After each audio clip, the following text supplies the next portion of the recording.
All right, well, good morning. I'd like to welcome everyone to, what's today, this May 11th meeting of the Transient Guest Tax Meeting. My name is Tony Emerson, and I have the honor of chairing this committee this year. And my colleagues would please introduce themselves. Aaron Mays. Mike Lesser. Great. Well, as normal, we have a standing room only audience for this meeting, which is totally normal for these meetings. So the first item of business would be to approve the minutes from the March 8th meeting, and there's one change I would propose we make. That is in the last paragraph on the first page. It says the city of Topeka has a 7% TGT structure, which allocates 7% of the city's annual budget to these services. And although TGT would love having 7% of the annual budget of the city, I think it was just a misunderstanding. So I would just move that we strike everything after the 7% TGT structure, which would be, we'd strike which allocates 7% of the city's annual budget. So moved. Second. All right, all in favor of making that change, say aye. Aye. Opposed, same sign. Okay, I'll now ask for a motion to approve the minutes as amended. So moved. Second. All in favor? Aye. Opposed? All right, with that, the amended minutes are approved. We now would ask for an update from Visit Topeka. And it looks like that be Mr. Otting.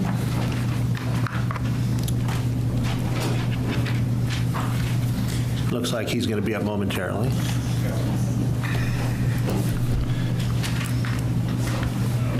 Mr. Otting, in the future, it'd be appreciated if you could please come prepared.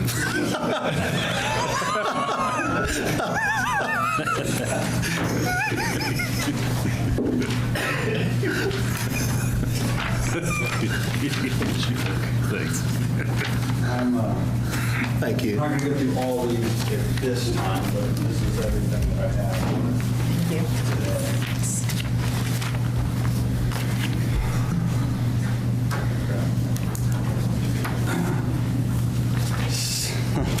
Brett Otting, president of Visit Topeka, and I apologize for not being prepared. So the big sheet in front of you, to give an update of how things are going and what we're looking like for 2018. There's a lot of numbers on here, but if you look at the bottom, you'll see two graphs. What's most important there is that you'll see we are projecting an increase in city spending and hotel spending for 2018.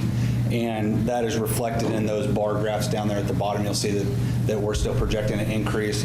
The last 7 years in a row, there has been an increase, and we're thinking that 2019 will be the same as well. And Nikki and I have obviously met to talk about the budget, and we're thinking 2019 will be a very good year, one of the best years we've had in a while. Great. Actually, there's in the convention world, there's a lot of conventions that go to Wichita or Topeka or other cities, and we have some bigger ones that are coming back next year. So next year we're really excited. This year we're feeling pretty good about how we'll end up. We're spending 72% of our budget on marketing at Visit Topeka. We have a $1.6 million budget. 1.2 or 71% of that is on marketing, about 15% on operations, the rest on sales. And sales and marketing really are combined. Our marketing team does a lot for the sales, but when we split out the sales, that's mostly the trade show expenses and the sales staff. But the majority of the money that we're spending is going to marketing the city. So I'd really be happy just to answer any questions that you all have right now. Nothing. I really don't. No. Okay. And then obviously I have some, once we get to another part in the meeting, I have some more stuff that I'll talk about. Great. Okay. Thanks. Thank you, Mr. Otting. So the next item on our agenda is a request from Constitutional Hall to, I guess, amend our agreement. So if representatives of that would please come forward and introduce yourselves, please. Please. I am Grant Glenn. I am president of the board of directors of the Friends of the Free State Capitol, which is the owner of Constitution Hall. Great. And I have with me Chris Meinhardt, our treasurer, Doug Wallace, and Marty Risen, who are board members, all volunteer board. We have been fortunate to be the recipient of two different grants that are really in question here. One is a grant to pay for part of the restoration of the facade. The facade that's there now is not the original. It's maybe the third one through its history. It is leaky. We can't possibly heat the building. It allows further deterioration of the building. And we have received these two important grants, but they both require us to start construction on the facade within the next 12 months, actually from, I think, April. So by spring next year, and we hope by fall this year, we will be underway. But the grant we asked for from the state of Kansas was about $55,000 short. We were fortunate to receive it, but that left us a deficit, and that's roughly what our contingency amount is. So we don't want to start this project without having a contingency fund. And we looked at the prior grant we received that we've been holding to do flooring. It was also designed to do sprinklers, and realized that a lot of the flooring ties in with the facade, of course, and having one contractor on board makes sense. We would welcome you all to tour if you have not done so, but this is the oldest building in Topeka. It was used as part of the Underground Railroad. The lower level of what we call the basement was the floor in that was lowered because Kansas Avenue was actually lowered after the building was built. And you can go in there and see it a foot lower. And so when you're walking around in the basement, you're ducking more than you would have to. But really, the basement is one of the highlights, particularly for kids, but even adults, because it's dank and it looks like a place where a lot of that historical thing took place. And on our main floor, we're still able to have tourists in groups on the south side, and that floor on the south side will be lowered at this time. And if we have enough money in the contingency, then we'll lower the north side floor at the same time as well. So all these projects make sense to tie together. We're just asking for some flexibility, and I don't know if you have questions. We'd be happy to try to address them. Mr. Glenn, first of all, thank you for all the work you've done and your volunteer board has done to Constitutional Hall. I was there a couple years ago. I'm trying to think what the name of that event was. Mrs. Freedom was Festival, there. perhaps? No, it was Kansas Talks, or anyway. But you guys had kind of a you had a couple like reenactors there, and it was very interesting. So I thank you guys for that. I did have a question. It says in 2016 you received $98,561 from the funds. Do you need all of that, or can you tell me specifically, I guess, what you're asking? We're asking specifically for the flexibility of spending up to half of that on the facade. Okay. Maybe I can I help a little bit to describe kind of how we process those funds? I think that might help a little bit. Please, Mrs. Lee, that'd be great. So when we first went through the process of how to allocate, we'll walk through a little bit on the budget, but 1% of the TGT goes towards these four recipients, so Downtown Plaza, Constitution Hall, Evil Knievel, and Jayhawk Theater. And it was very important to the governing body. This was in October of 16 that we came to a development agreement with them all. It was important to the governing body that they have some specifics and specific percents and splits on how those funds were going to be spent. And if they wanted to spend that in a different way, that they'd have to come back first to TGT and then ultimately to the governing body. So with Constitution Hall, for whatever reason, in the original agreement, it limited their pre-development phase to 15%, and it was very specific on what that 15% was.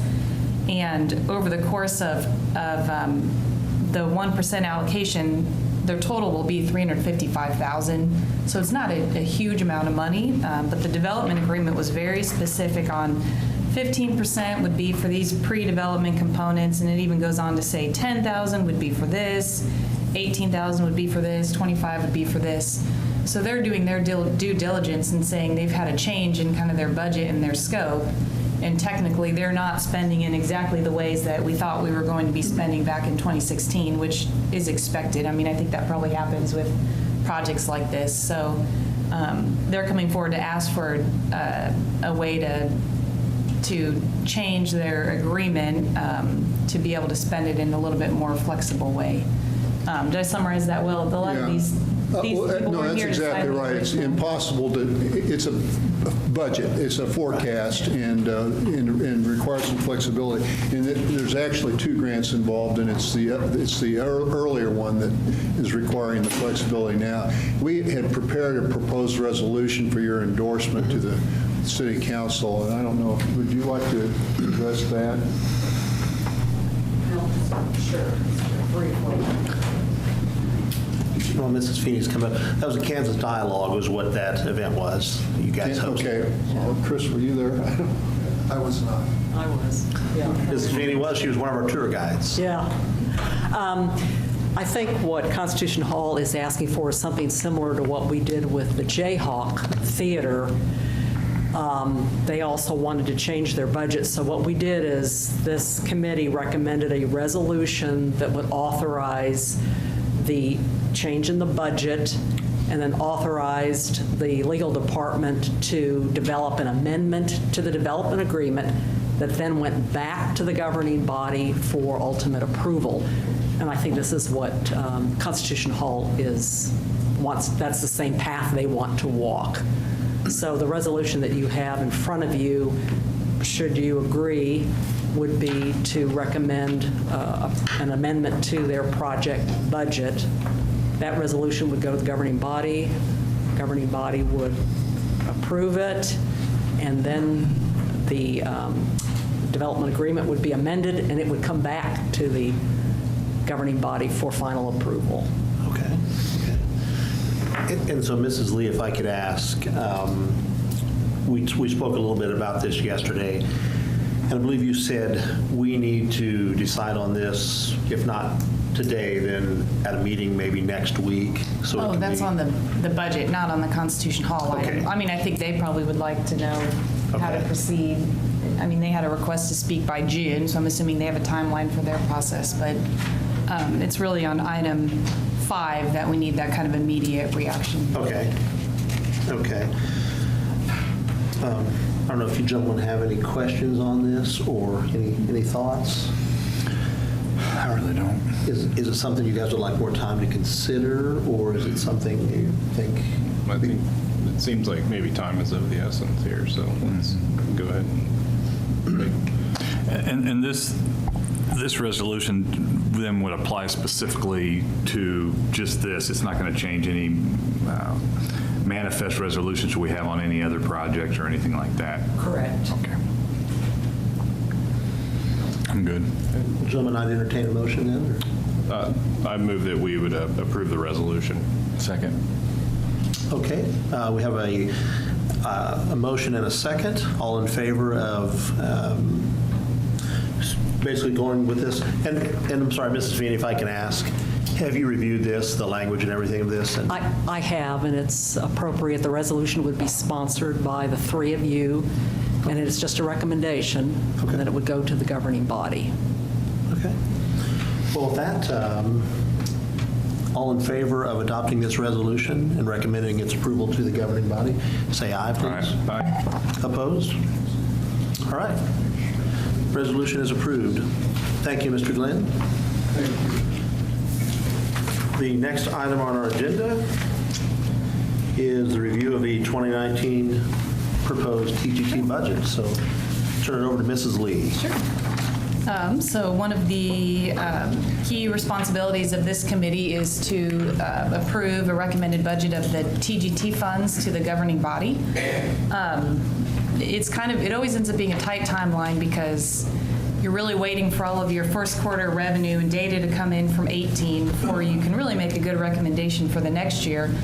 And then we need a recommendation out of this body before we present the rest of the proposed budget for the whole city, which includes TGT, and that will be coming to you around the first or second week of June. So that's really the reason for the timeliness, is that a lot of these things in this budget tie in with the general fund and with other organizations So it really needs to be it ends up being kind of a quick timeline every year, unfortunately. And then it's recommended that it would be built into the proposed budget and then ultimately would be sent to the governing body as a committee recommendation around June. So that is the reason that we are here today.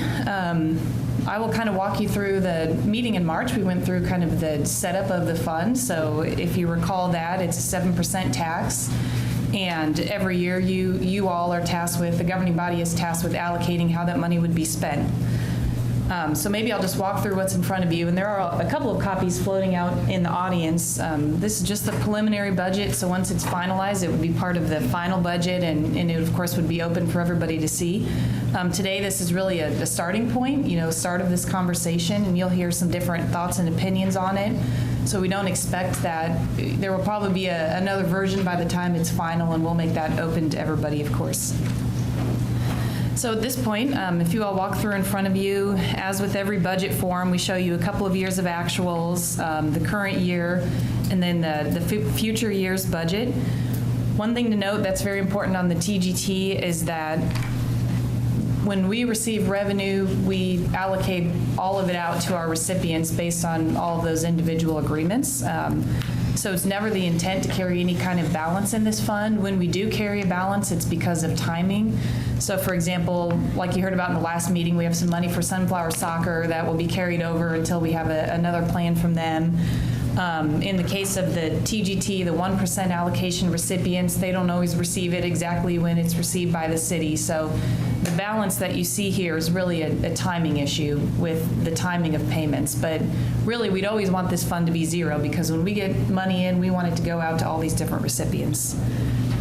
So the way that we separate out the revenues, if you just kind of focus on that 2019 column, is we have the 5% base, we have the 1% Sunflower Soccer, and the 1% project allocation. So the revenue up there, as was just alluded to, we are projecting a little bit of an increase in 2019 on revenues. The other good thing about this fund is that if hotels do amazing in 2019 and beat our projections, then we simply come back to you all and amend that original projection. So if this is set too low, there are ways that we would still get money to all the recipients. And if it's set too high, then we simply only allocate out what we receive. So on the revenue side, there's a lot of flexibility in kind of how we can adjust if the economy changes. So if you go down under expenditures, it's really separated out into the TGT base, and then Sunflower Soccer and the 1%. We'll start with the TGT base. That's the 5% revenue. And this is the one that I'd say that there's a little more flexibility with how to spend this. The 1% Sunflower Soccer and the 1% project allocation, as you just heard on Constitution Hall, those were very specific resolutions for very specific purposes. So not that that can't change, but that would take a motion and an action from the governing body to say that they want to have a tide change in how we're spending for both those allocations than how they're spent now. So the TGT base with that 5%, essentially that can be spent by whatever the state statute allows, which the state statute allows for really any expenditure that can be related to visiting and tourism in your city, which is very broad and spent many, many different ways around the state. So the main intent and the main recipient of these funds would be Visit Topeka, and that is very standard across cities that they would get the bulk portion of this allocation. In some cities, they write the check to the Convention and Visitors Bureaus 100%. So you can kind of do it a lot of different ways, but it's very, very typical that that would be the main funding source for whoever your CVB is or your Visitors Bureau is. So in the case of the city of Topeka, we started in 2014 doing a really good thing, and that is giving the bulk of the money every year to this group. It used to be that there was a huge grant application process where we opened up the TGT and there were multiple recipients. I mean, it was a process kind of like ECD if you followed that. Very time intensive, very unpredictable, just very dramatic. So there were multiple recipients. Every year it was a moving target. So we've done a really good job these past couple of years in and really focusing the bulk of it to Visit Topeka. And that's been a really good partnership and really good for the process. I think everybody agrees on that. So we are recommending that the bulk of the funds, which ends up being about 80%, still go to Visit Topeka. And Visit Topeka also has a bid fund, which I think you all know a little bit about, and definitely they can answer some more questions on that, but that's their fund of money that they can use to actually bid for getting events in Topeka. So this year, you will see a little decrease there, and I'll explain why. And that is something that we can be flexible on if we just chose, just for kind of conversation, we took the hit in the bid fund, but if this ends up getting passed and we want to work through with Visit Topeka that some of that get restored and we take it out of the operating funds, we can definitely work through all of that. But for the sake of conversation, that's where we took the decrease from, was from the bid pot of money. So that ends up being a little bit less than 10%. And then the Topeka Zoo, which is essentially a transfer into the general fund, receives 10% of the funds. And that's been a tradition for a while, and that's simply because it's one of our largest tourist attractions, and it makes sense that these funds could help to cover some of the costs to support the Topeka Zoo. The admin fee at the bottom, that's a calculation that state statute allows, that it's a % off the top that is allowed to be kept by the city to cover the administration of these funds. So the new item that you see here is the downtown support, and that would be a transfer to the general fund. And what this represents is a reflection of a couple of things that we're foreseeing in the future will be needs in the downtown area. And this is really a reflection of all the great things happening. We know that there's going to be an increased need to support special events, and we know that there will be an increased need for some kind of security. So on both of those topics, it's kind of yet to be seen how exactly that translates. So on the topic of downtown security, I mean, everybody in the audience, a lot of you could speak a lot more to this than I could about the ideas being floated right now. But we do know that there will be an expectation and a need from the community to have some kind of an increased security presence in the downtown area. And at this point, that would have to be absorbed by the general fund unless there's another funding source. In addition to that, we have a very extensive special event application and kind of tracking process, and that's gotten better and better over the years. So we have, whether it be traffic, we've got police and fire in the room as well. They track throughout the year how much of their funds they're spending on special events. And so, for example, in 2017, the police department calculated that they spent $149,000 on events that they wouldn't have otherwise had to spend. So it's things like overtime because of that event, and all of kind of the associated costs. Definitely, we don't expect that we'd recoup all of those costs, and everybody believes that that's a kind of a community service that we should be providing, and we want to do that for public safety. So certainly, we don't recommend that we'd ever be able to totally cover all of those costs. And as you know, those events are all over the city; they're not just in the downtown area. But this is simply a way to help support, kind of spread the costs across more than just the general fund. Next year, we've been given the guidance that we are to continue providing services and even provide probably more services in certain areas without raising taxes. So when able to do that, this is one recommendation that we have for gathering funds from other places than just the general fund. So it's really, it's kind of here for multiple reasons. A lot of it is to kind of start the conversation and make sure that everybody is aware of what these costs are for all of these different services. But that's the kind of the reason for that recommendation there. As I stated, that would end up being that would change the calculation, and essentially it would change the split for how much all of the other recipients would get. So it does directly affect Visit Topeka, which I'm sure they'll speak to that in a moment. Anytime we introduce any new funding recipient into the TGT base, it takes away from someone else. I mean, there's only so much of a pot of money that can go around. But if revenues continue to increase the way that everybody expects and wants them to occur, then we would anticipate that Visit Topeka hopefully wouldn't be, their operations would still be able to receive dollar for dollar at or more than in prior years.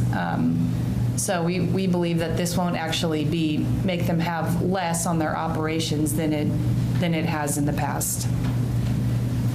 So we can either, maybe I walk through the rest and then we open up for conversation, or do you all want to Sure. talk about that while it's fresh?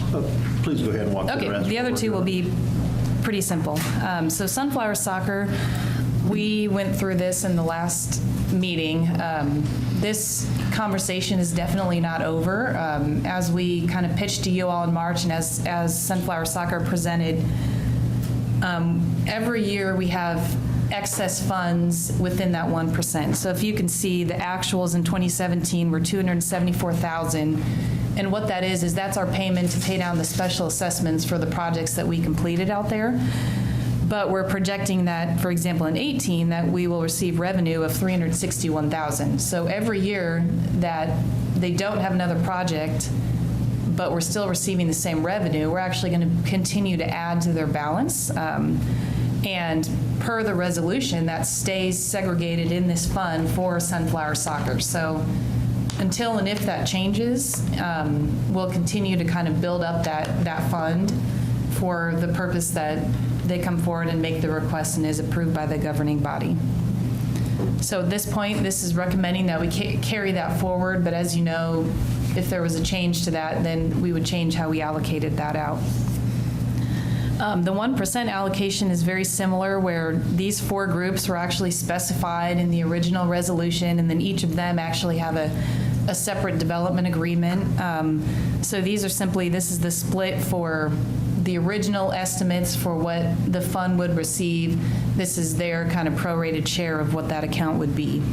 And again, that's unless there was a change on those resolutions, there's really no flexibility in how that 1% is allocated.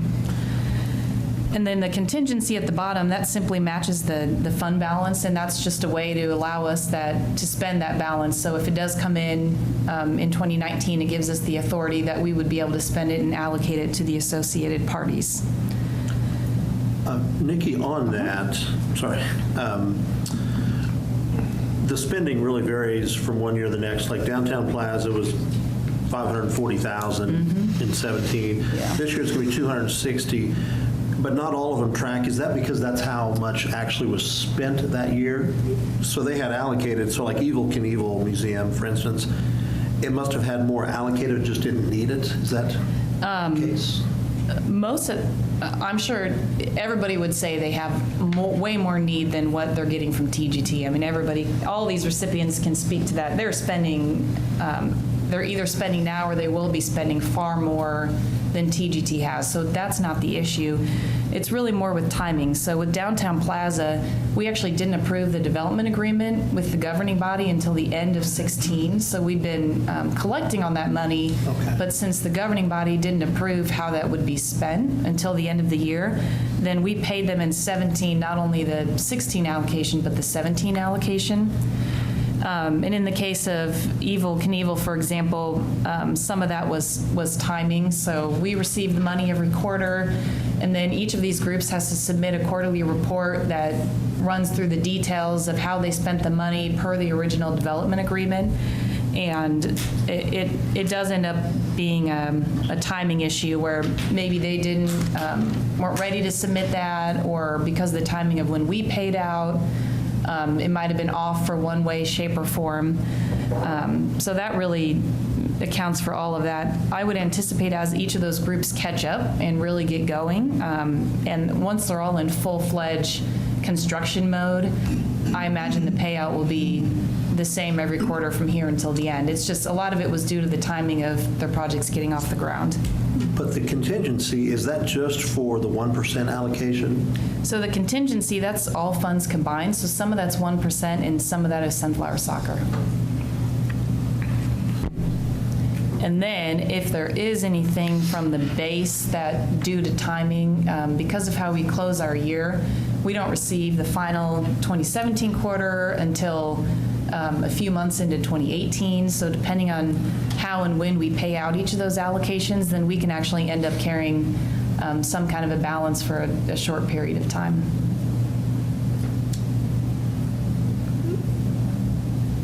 So if I may ask a follow-up on that, the contingency, that $484,000 is composed of unspent money by Sunflower Soccer and then the combined unspent money of the 1% allocation? Exactly.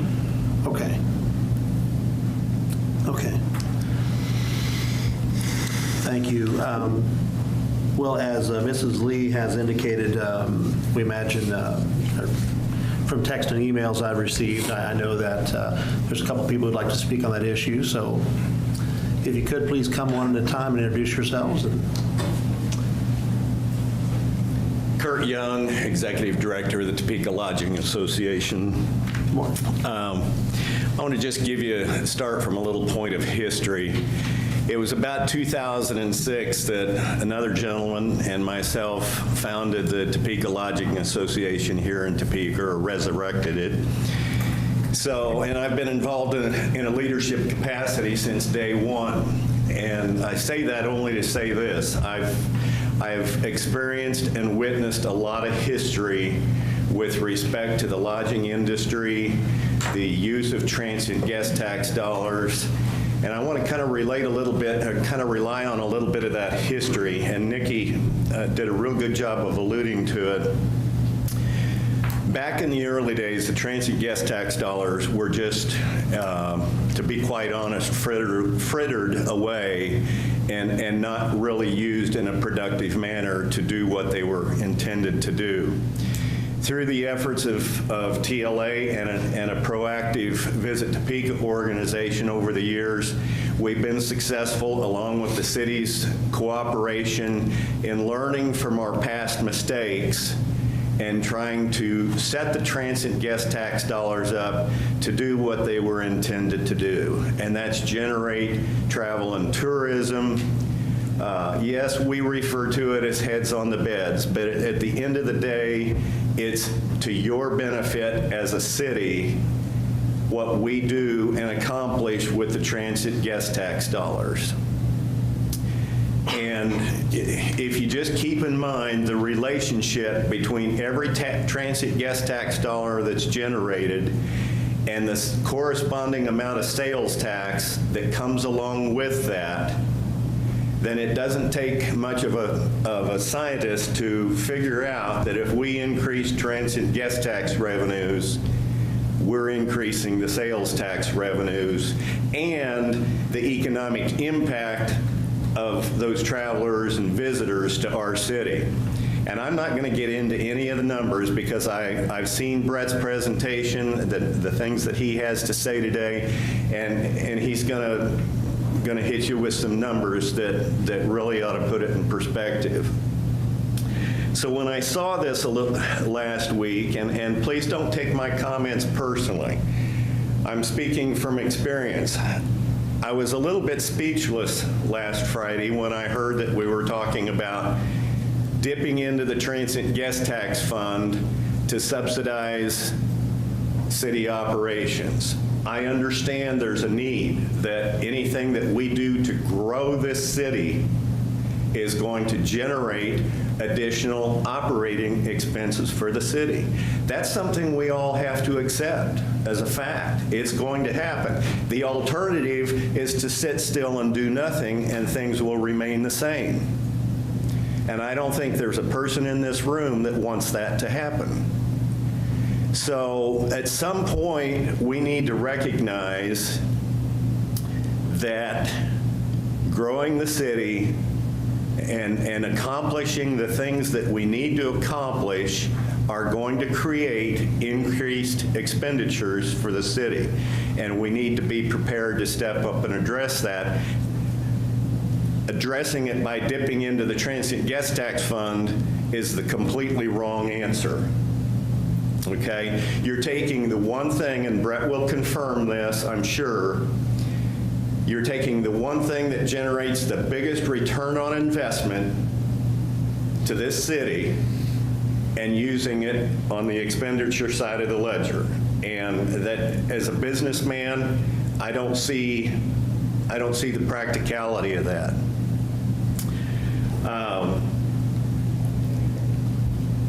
As in the hotel industry, we generate the only two things we can do to generate revenue, additional revenue, is to increase occupancy or increase our ADR. We're trying to increase the occupancy through all of the marketing efforts that we use the transient guest tax dollars for. Demand, then, there are things we can do to increase the ADR short of increased occupancy, but let me tell you, the one thing that will increase the ADR is a high demand and high occupancy. And at the end of the day, the city is the recipient of the benefit of that. So when we stand here and tell you and challenge you not to spend transient guest tax dollars in this manner, there is a legitimate, sound business reason for not doing that. Now, I want to jump just a little bit. You all know only too well TLA's involvement in the public plaza, down in the downtown plaza. TLA, to this point, between the transient guest tax dollars that we fought for to get this plaza developed and the T-bid money, we've committed about $7.5 to $8 million to the downtown plaza. We had a monthly meeting day before yesterday, and I don't have to tell you that when I presented the concept that had been proposed to dip into the transit guest tax dollars to subsidize city expenditures, it was not well received. We've committed $1 for every room that we sell for the next 10 years to fund the operations of the plaza. That plaza is going to be the integral primary focus of downtown Topeka. And I know that there's already already a program in place for the ongoing support and maintenance of downtown. And this T-bid money is to cover the expenses, any expenses, well, not all of the expenses, but some of the expenses of operating the plaza, which include maintenance and things like that. So it's a tough sell for me to go back to the membership of the TLA and say, oh, thank you for, pat yourselves on the back for putting up $7.5 million to build a plaza but in the downtown area, but now the city's going to take $50,000 and use it for expenses. That squirrel doesn't fly. I don't know how else to sell it to you.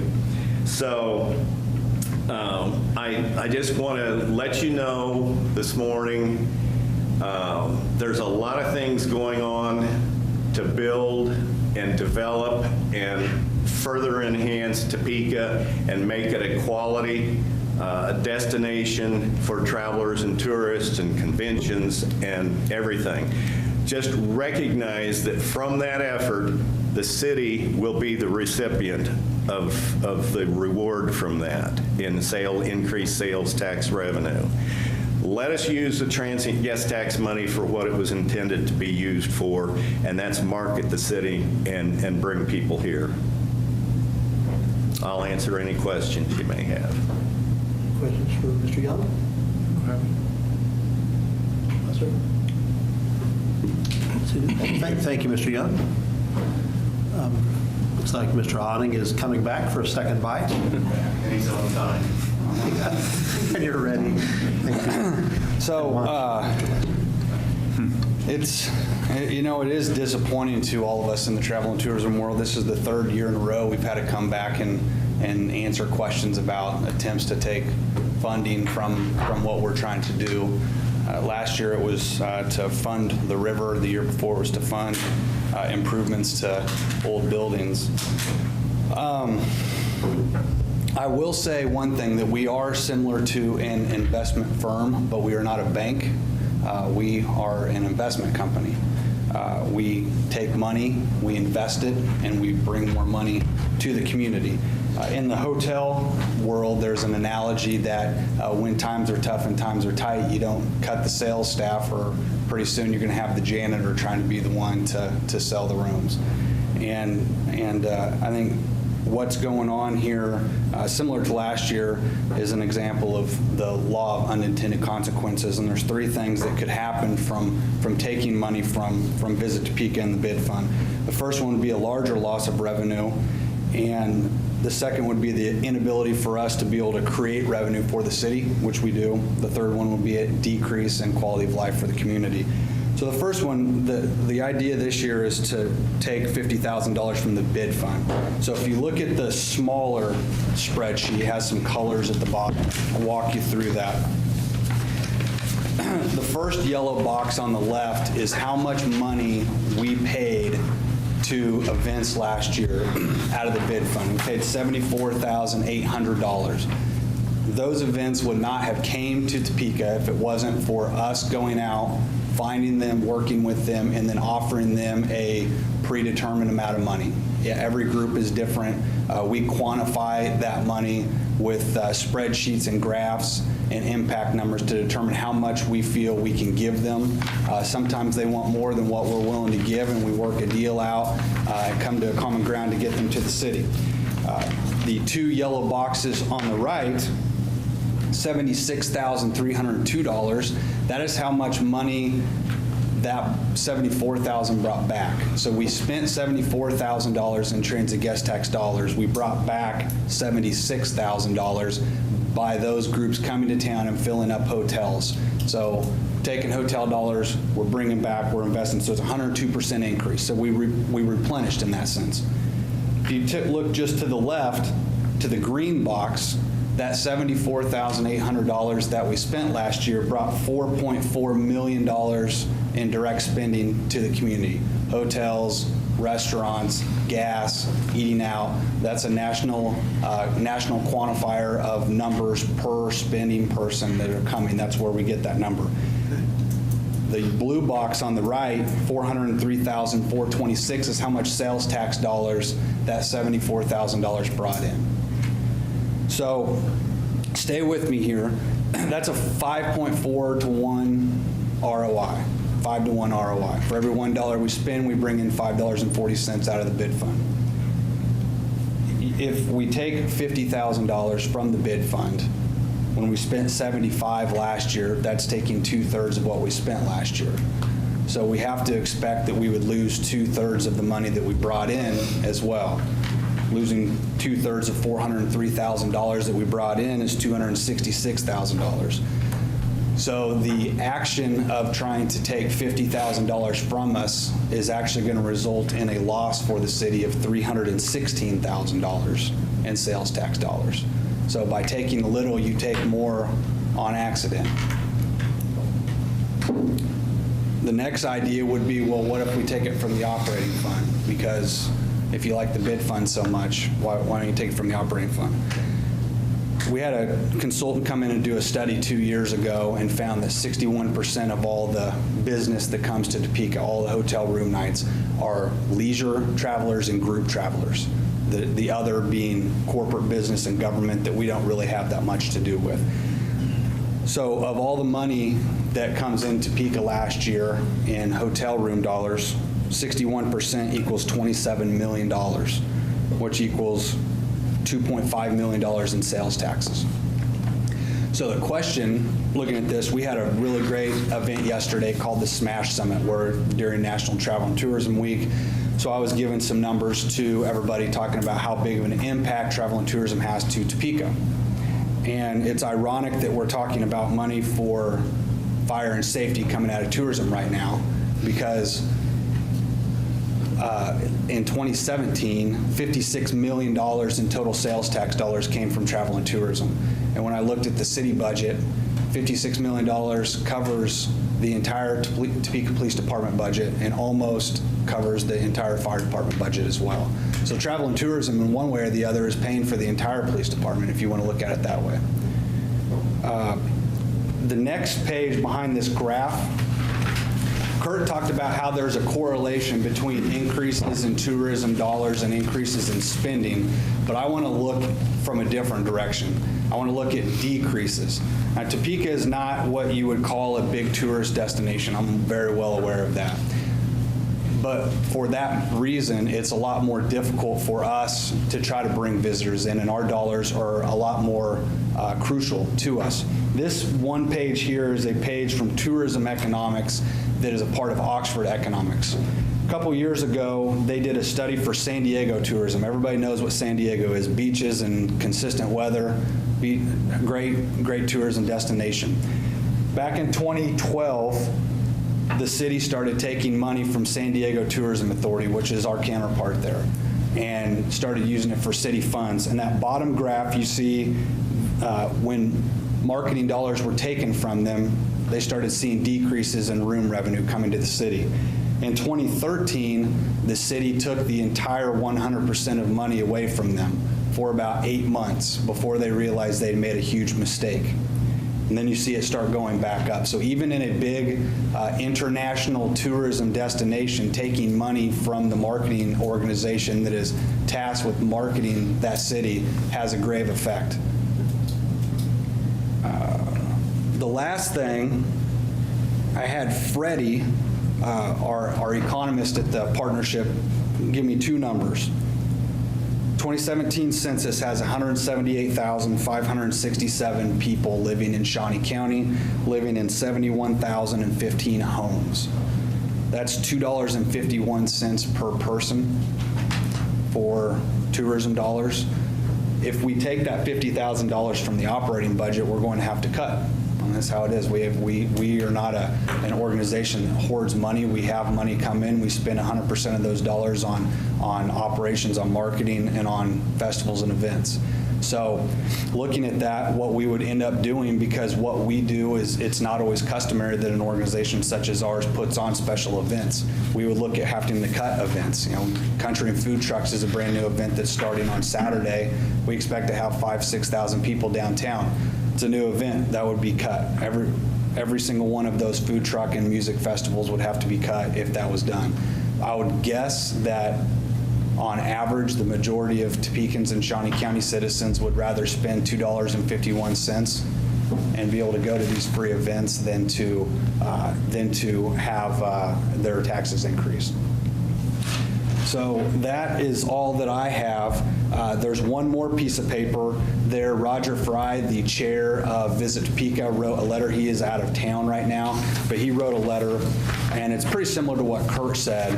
His letter was more talking about the impact that the Topeka Lodging Association and hotels have had over the last few years in investing in downtown and investing in the plaza, and how they are self-assessing themselves this money. And you get to a point where it could be too much for them. So that is what I have. I will stand for any questions that you may have. I get a quick question, just because I'm new to this. Is there a reason why the bid fund is a separate budget item from your operating fund? Yes. What year was that, Kurt? 2010 or 2011. We split the bid fund. We created the bid fund, split the bid fund into separate. And the reason why we wanted to do that is so it was in a different pool of money, and the Visit Topeka board actually votes on us to be allowed to use that money. So the operating budget, they vote on the budget at the beginning of the year, and then we spend as we go. The bid fund, Mike, our vice president of sales, he creates a document where he goes and he researches that convention or that group ball tournament. How many people did they bring the last 3 years at whatever city there? He reaches out to those cities, finds out what their impact was. We put that into a spreadsheet to give us an idea of what the economic impact will be for that event, and then we give that to our board for a vote. So that's the reason why we wanted to make sure that that money is important enough to us that we wanted to have enough checks and balances on that dollar. Okay. I might just add to that, there was twofold reason for creating the bid fund. Visit Topeka's budget was fixed pretty much, just like what 1.5 or whatever it is that's in the budget for this year. That bid fund was really the fruits of a lot of effort between Visit Topeka, TLA, and the city, recognizing that we needed additional money to do just what they're doing with this bid fund, and that's go out and compete for events. with the budget that they had at Visit Topeka, there was no money left. If it took $10,000 to get a huge event at Topeka, we didn't have that money or that flexibility with the budget. Is that a safe statement? And it's fairly consistent. There are a lot of cities throughout the country that have something like this in one way or the other, and that's typically where the money's coming from when they're trying to bid on those events. So, and the last thing I'll say, I'll take any more questions, but in summary, what I guess the main point that I'm getting at is the Visit Topeka dollars are scrutinized as much as any other dollar that's coming from a tax. We have quantifiable measures where we know exactly where the money's coming from, where it's going, how many people it's bringing to town, and there's a proven ROI for that money. So again, it's called a bid fund in the contract. We call it an investment fund through our board, through the hotels, because that's what it is. We invest in groups to bring the town to make the community better. Any other questions? Brett, Mr. Ronning, just a question. On those numbers that you gave us on the small spreadsheet here, if I can find it now, it's on the back of this. You talked about when you're coming up with these numbers that you're presenting, use a nationwide formula, but I take it that formula, though, is, I don't know, not normalized or adjusted for our local market. For the Midwest, correct. Okay. For the Midwest, yeah. And the same company that did that study for the San Diego study, Tourism Economics, which is an organization of Oxford Economics, is the one that does that study to measure the different impacts and how much money that would be. So in the Midwest, it's a 5-state area: Nebraska, Iowa, Missouri, Kansas, Oklahoma. Okay. Thank you. I didn't have any other questions. Thank you, Mr. Ronning. Mrs. Lee, if I could ask you, part of the city sales tax that we have, some of that goes to the general fund, is that correct? And if so, what is that percent? Sorry, part of the overall city sales tax? Yeah, the city sales tax. Is there some of that that goes to the general fund? 1%. 1%, okay. Yeah. Thank you. Is there anyone else that would like to speak about this issue?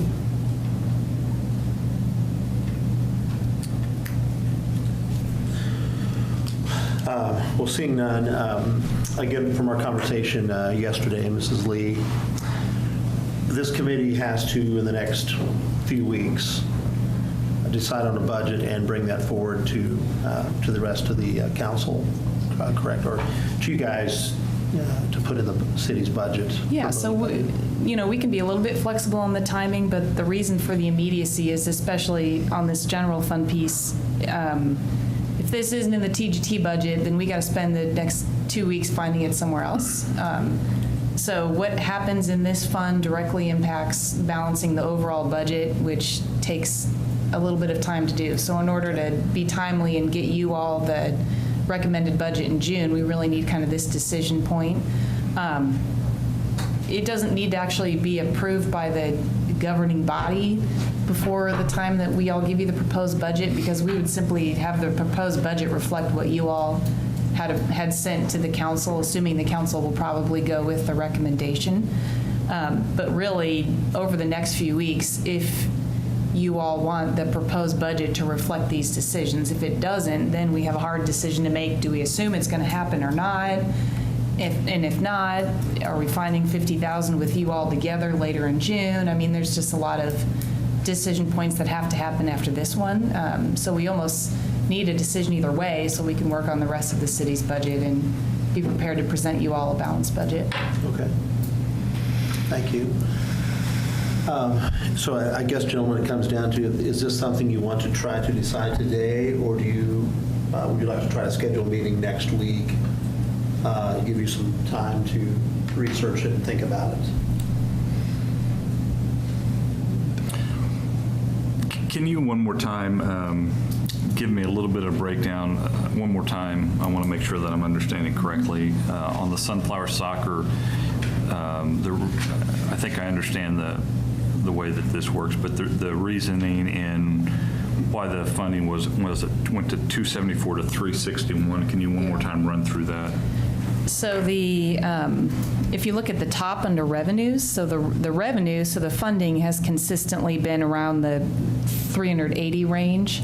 It's the expenses that have varied. And the reason the expenses have varied is that to date, the only kind of approved project that we have with them is to do the projects they've already finished. So we're paying down their special assessments. And there's just a difference between the revenues we're receiving and the specials that we're paying. So like what we've been doing the past couple of years with their budget, like in 18, that projection of 361,000, and then in 19, the 364, that's fully loaded, assuming that they're able to come back and get another project approved with the governing body. If they don't, then in 18, they'll actually spend, it's pretty much the exact same number as it had been for the past couple of years. So we're just fully loading that budget, anticipating that they would come back with a proposal for how to use those additional funds. Thank you.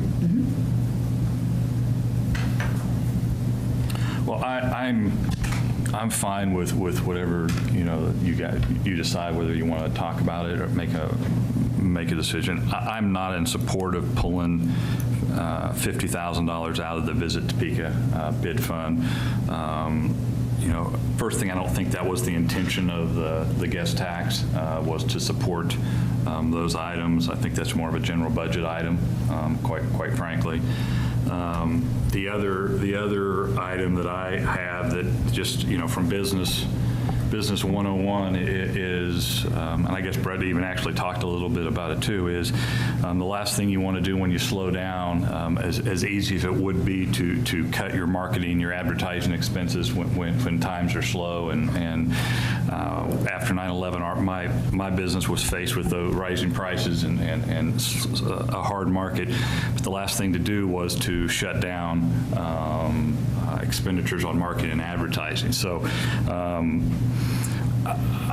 I don't support that. I would be in support of looking at another area of the budget if in fact that is something that wants to be left in there. There again, I don't.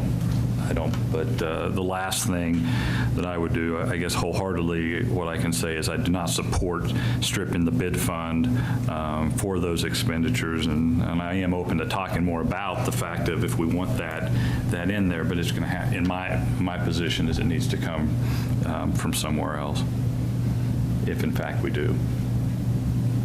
Mr. Mays? I agree. Well, I will say one of the first meetings I had after I was appointed a couple of years ago was with Mr. Otting, and I was very impressed with the way he went about doing everything like based on a return on investment, and I think frankly they do a great job of investing this transient guest funds that are entrusted with him. So while I really appreciate staff bringing this up and having this discussion, I'm also not in favor of diverting $50,000 out of this. Therefore, sounds like if we're all kind of on the same page with this, I don't see much reason to have a meeting next week to talk about this. It sounds like something we're maybe ready to decide today. So I guess I would move then that we approve the 2019 proposed budget. However, making the amendment that we do not divert the $50,000, that we basically strike the downtown support, the $50,000 out of it, and put it back in that all came out of the bid fund, correct? Is that? Yes, in this budget it did. Okay. So I guess that would be my motion then. Second. Okay. All in favor then? Aye. Aye. Opposed? Okay. So I guess that is settled in. And then I guess our next thing is any other items before the committee. Gentlemen, is there anything you guys would like to discuss? I guess my one thing is we talked about Sunflower Soccer, and I understand they are working, Mrs. Lee, would you mind? Sure. So they reached out to me just over the past couple of weeks and said that as soon as we're ready to kind of revive those conversations from a staff standpoint, that they'd be happy to get back together. So I think we've got some work to do with them between myself and legal and manager's office and kind of hear what they have to say before we can bring you a better idea. But as soon as we're at that point, then we can just reach out to set up another TGT meeting and kind of bring you all what the proposal would be. Okay, fantastic. Any other items? Mrs. Lee, any other items you have? Not that I'm aware of. Mr. Trout? All right, seeing no further business before this committee, I hereby call it adjourned. Thank you. Thank you, Mr. Chairman. Thank you, Brent.